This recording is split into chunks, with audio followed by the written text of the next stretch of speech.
6e époque.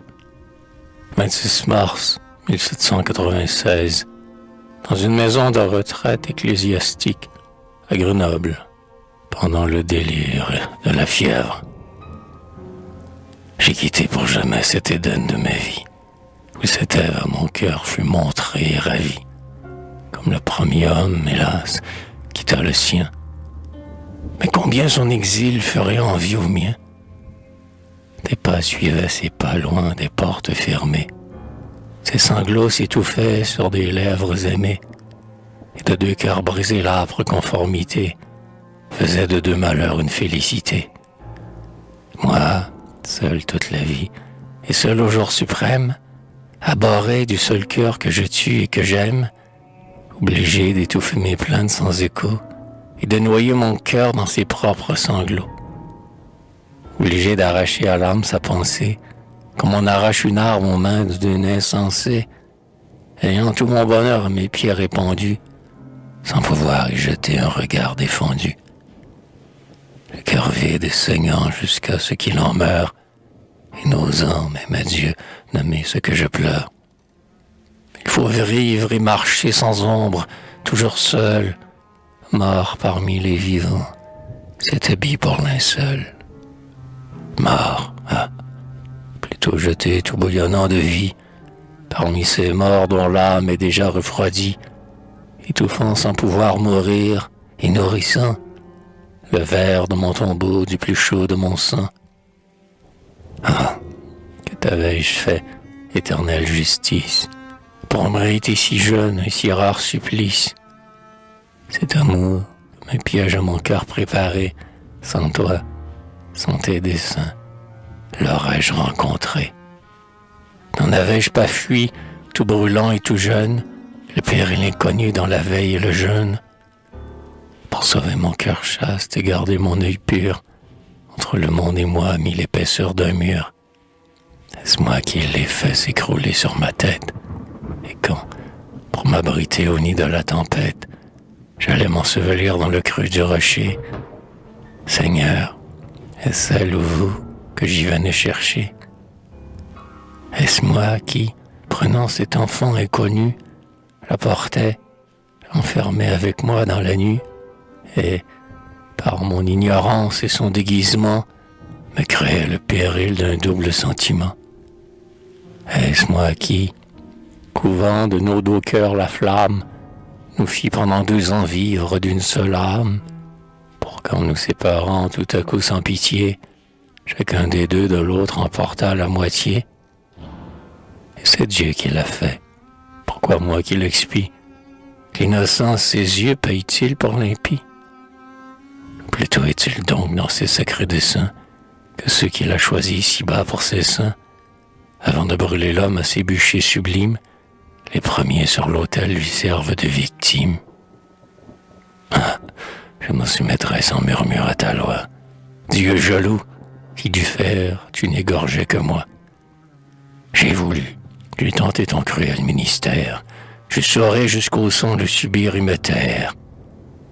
Mais cet ange à peine descendu, pauvre ange, pris au piège à l'homme seul tendu, tendre enfant par toi-même à mon sein confié, que par mon amour même, ô Dieu, sacrifié, proscrite de ses bras ouverts pour la porter, elle aille en retombant à mes pieds se heurter, traînée dans les longueurs d'un éternel veuvage, du front qu'elle adora l'ineffaçable image, ou portée, jeune et morte, au bras d'un autre époux, d'un cœur désenchanté, les précoces dégoûts, accusée à jamais du froid qui la dévore, et blasphémer son Dieu par le nom qu'elle adore. C'est plus qu'un mortel ne pouvait accepter, ce qu'au prix du ciel même il fallait racheter, ce que j'achèterai de ma vie éternelle, de l'immortalité que je maudis sans elle. Oh Laurence, oh pitié, reviens, pardonne-moi. Je t'immolais à Dieu, mon seul Dieu c'était toi. Je n'épuisais qu'en toi cette force suprême qui m'élevait de terre au-dessus de toi-même, qui me faisait trouver, pour mieux te protéger, tout sacrifice faible et tout fardeau léger, Je me croyais un dieu. Non, tu n'étais qu'un homme. Je maudis mon triomphe avant qu'il se consomme. Je me repens 100 fois de ma fausse vertu. Ah, s'il est encore, Laurence, m'entends-tu? Je me jette à tes pieds. Je t'ouvre pour la vie, ces bras où sur mon sein tu retombes ravi. Oui, ces bras dont l'étreinte, ô ma fille, ô ma sœur, vont en se refermant te sceller sur mon cœur. Oh, tu m'entends? Oh, viens, vivante ou morte. Dans notre ciel à nous, viens que je te remporte. Renversons le rocher, courons, n'écoutons pas ce qui gronde là-haut, ce qui maudit en bas. N'entendons pas ces voix mentant la nature. L'oracle est dans le cœur de chaque créature, l'irrésistible voix qui convie au bonheur. C'est mieux que la vertu, l'innocence et l'honneur. C'est le cri du ciel même entendu sur la terre. Aimons-nous, ô ma vie. Allons dans le mystère, cachés à l'œil humain d'ineffables amours, qui n'auront d'autre fin que celle de nos jours. De notre double vie, épuisons les délices. Quand la mort dans nos dents vient briser le calice, qui sait quel est le sage ou quel est l'insensé? Celui qui l'a bu tel que Dieu l'a versé, ou qui, le refusant sa soif assouvie, au songe de la mort sacrifia sa vie. Ce doute exista-t-il? Je voudrais l'encourir.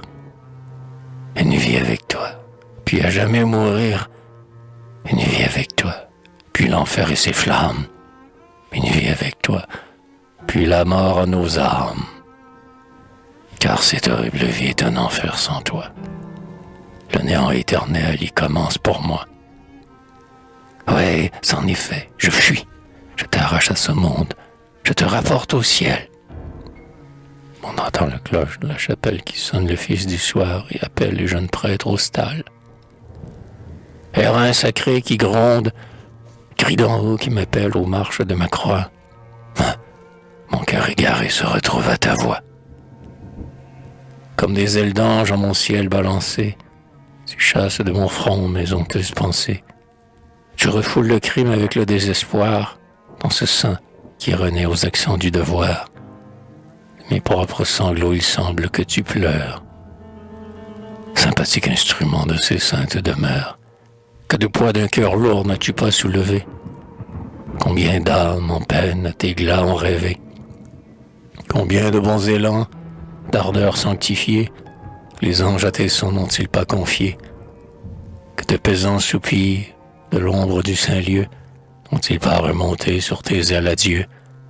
Combien n'as-tu pas des saintes agonies, sonné pour la vertu les angoisses finies? Tu chantes aux mortels l'aube et le soir des jours. Tu sais combien du temps les longs moments sont courts, combien ce que la vie emporte sur son aile est sans comparaison avec l'heure éternelle. Encore un peu d'exil, encore un peu de fiel, ô mon âme, et tes jours sonneront dans le ciel. Marchons en attendant, marchons tête baissée, comme un homme écrasé du poids de sa pensée. Ô Dieu consolateur, allons la confier. Ah, lorsque l'un pour l'autre on peut encore prier, au vaste sein de Dieu dont l'amour nous rassemble, se rencontrer en lui, n'est-ce pas être ensemble?